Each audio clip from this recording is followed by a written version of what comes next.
When Bill Maher meets Jillian Michaels, politics gets real. AOC, Kamala, the DNC, no filters, no fluff, just bold opinions and a party on the verge of meltdown. On the latest Club Random, Bill Maher and Jillian Michaels go head-to-head in a fiery clash over the future of the Democratic Party. Is AOC the next big thing, or a disaster waiting to happen? From ICE backlash to leadership failures, nothing is off-limits. This isn't just debate, it's a wake-up call. Subscribe now. You won't want to miss what comes next. Democratic Party, I do think, understands that they are at an existential moment. Parties don't have to survive. The Whigs came and went and others, and they understand they're not going to win with the AOC wing. Why is it that the Democrats didn't look at the reasons they lost and then try to come more to the middle? Instead, they're doing it finally. Not AOC, not Bernie. On the latest episode of Club Random, the conversation took off quickly as Bill Maher sat down with fitness icon Jillian Michaels. And right from the start, the energy was undeniable. The main topic? AOC, and whether the Democratic Party truly stands a chance in 2028 if she leads the ticket. What followed wasn't just a casual chat. It was a dynamic and thought-provoking exchange. Bill Maher spoke candidly, sharing his perspective without holding back. But Jillian Michaels held her own, confident, articulate, and not afraid to challenge the points head-on. She brought a strong, clear voice to the table. The atmosphere charged, the debate engaging, the viewpoints authentic and unfiltered. There's a lot to break down from this powerful discussion, so be sure to hit that subscribe button, stay tuned, and let's dive into what really happened. That's just name recognition. Okay, fair. And one would hope, honestly, because I've been underwhelmed by her for quite some time, whether you like her or not. AOC, you're talking about Kamala? Yeah. Oh, totally underwhelming. But then the next one in line is AOC. I mean, I voted for her, but totally underwhelming. Up next, the conversation took an even more intense turn.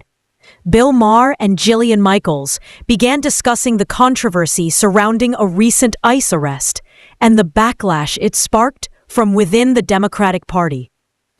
As the topic unfolded, Maher didn't hold back, openly criticizing the DNC for, in his view, mismanaging public perception and elevating Kamala Harris at the wrong moment. He suggested the outrage over the arrest was misdirected and part of a broader strategic failure. But the real spark came when Jillian Michaels brought AOC into the discussion, drawing comparisons between her and Kamala. The shift was immediate. Maher leaned forward, raised an eyebrow, and the tone of the conversation changed dramatically. It was one of those moments where the room suddenly gets quiet, not from silence, but from tension. What followed was a fast-paced exchange of ideas and strong opinions. The conversation turned personal. The critiques got real, and the energy became electric. This wasn't just political commentary. It was a genuine clash of worldviews. And believe me, you'll want to hear every word that follows. Why is it that the Democrats didn't look at the reasons they lost and then try to come more to the middle? Instead, they're doing it finally. Not AOC, not... Now here's where things took a fascinating turn. Yes, Jillian Michaels has a known conservative streak. But in this moment, the conversation moved far beyond party lines. It wasn't just political critique anymore. You could see it in her face. Not disdain, not anger, but something that looked surprisingly like pity. And that's what made it powerful. Why? Because deep down, it felt like she recognized something that even longtime Democratic loyalists are starting to admit. The party is in trouble. Not just momentary turbulence, but a slow, steady unraveling that's been building for years. We've been sounding the alarm on this channel for months, and now more voices are joining in. The signs are everywhere. lack of unified vision, internal divides, dwindling voter enthusiasm. Jillian didn't have to say it outright. The expression said it all. This ship might be sinking. And honestly, let's call it like it is. This wouldn't be the first time a once dominant political force faded into the footnotes of history. The Whigs did it, others followed, and no party is immune.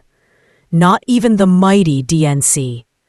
So when Jillian gave that subtle but telling reaction, it wasn't just commentary, it was a warning shot.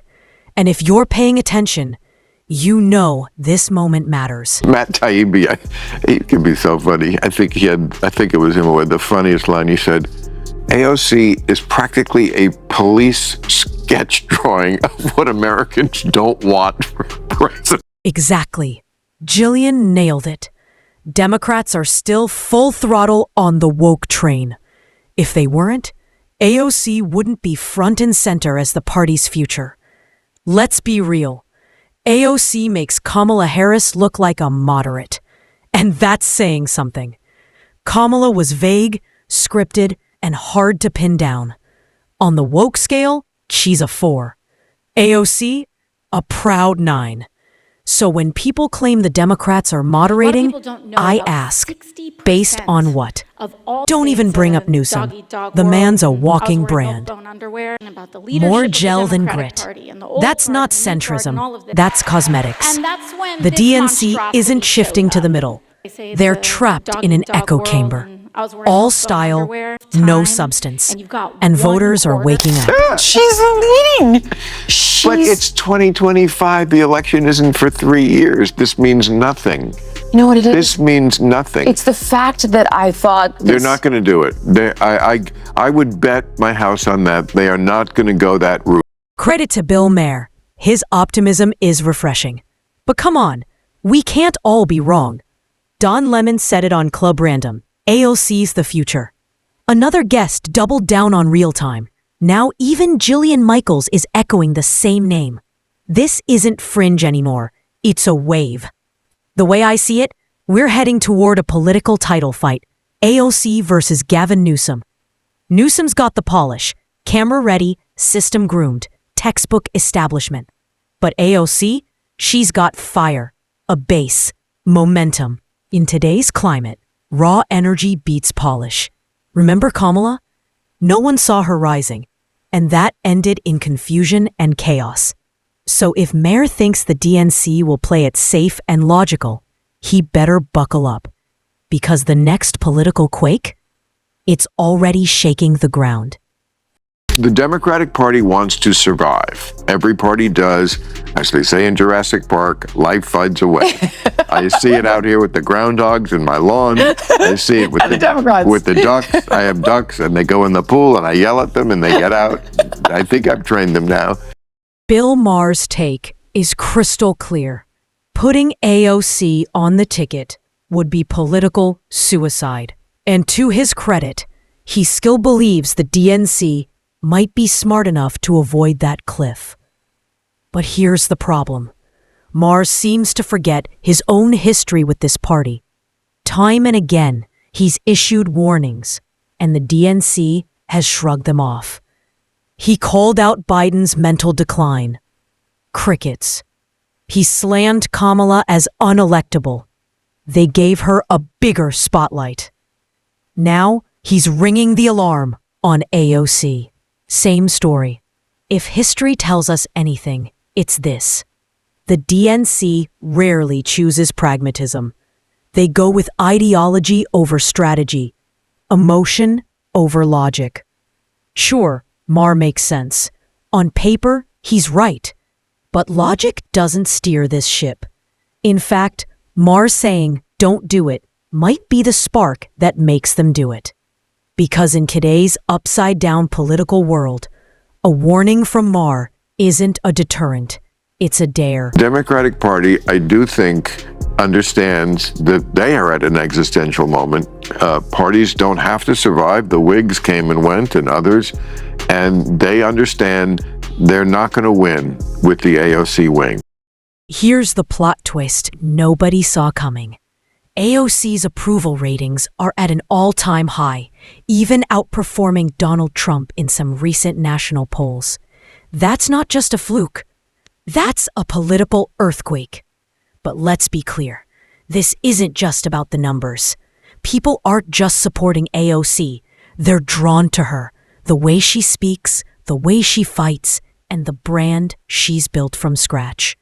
She's not the product of some backroom political machine. She's young, fearless, digitally fluent, and wears her working-class roots like armor. In an age where authenticity, relatability, and social media mastery beat polished speeches and rehearsed lines, AOC is political gold. Is she the most intellectually polished politician out there? Maybe not. But let's not kid ourselves. Policy papers don't win elections anymore. What wins? Optics, energy, and a compelling story. And guess what? AOC checks every single box. Even voices like Don Lemon and other centrists. It's going to be a bitter pill for the Latinx, gluten-free, non-binary in the party, but they're just going to have to swallow hard at the end of the day. Let's just say it straight. A vote for AOC is a vote for more wokeness, period. She's not hiding it. She wears it proudly. And her base, they don't see it as politics. It's identity. It's a movement, a cultural crusade. But here's the quiet truth most Americans feel. Rejecting AOC won't break the nation's heart. Sure, the activist base will rage. There'll be Twitter storms, protest hashtags, TikToks galore. But the rest of the country, they're tired. Tired of the lectures, tired of guilt trips, tired of being told they're not progressive enough unless they follow a constantly shifting rulebook. For years, we've lived in a national mood of walking on eggshells, afraid to question, afraid to speak plainly, afraid to get labeled for thinking differently. Then came Trump. Love him or hate him, he flipped the script. No pandering, no apologies, just blunt talk. And to millions, that felt like relief. He reminded people that common sense still exists. This is the generic ballot test. This is when you test people in a generic question. Of course, the House races aren't generic. There are 435 of them. What happens when you go race by race? What happens when you go race by race? Well, it's the same idea. Okay, House seat ratings with a GOP president like back in 2005 and, of course, 2017. More net pickup seat chances. Well, last time around, look at that. Democrats were ahead by 33 seats. How about in 2005? Democrats were ahead by 7 seats. What's going on right now? It's actually Republicans. Actually, Republicans with more net pickup chances at plus 12, according to the Cook Political Report.